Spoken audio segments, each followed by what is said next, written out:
de tingli long yogi long in la bening ibale bondi ugwe beliti diki iye de tingli long ki ba se bela de tingli long de tingli long li yengi mamben tolengi mam iye ntiliga tole itabe ntiliga mambe mana manyis be kigi long imbo li yong ane ni kigi I ane iye sem kwebre la ka ne de tingli long li una be kigi ngim long imbo ane ibale bod long igwebe ngim liting we ilong inin ikere yura de tingli long li na ba ingim ka yisbe kigi mbongo min yimbogo ni lela bala bo ni henge li tingli long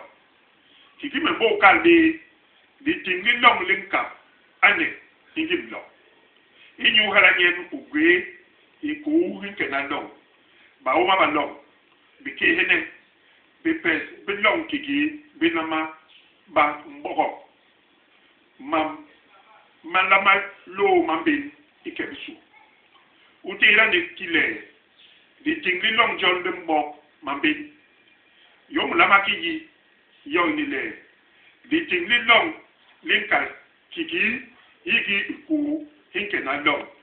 ba o ma ba long ni bi ke hene bi la masal ipula ya ni inyu long yomere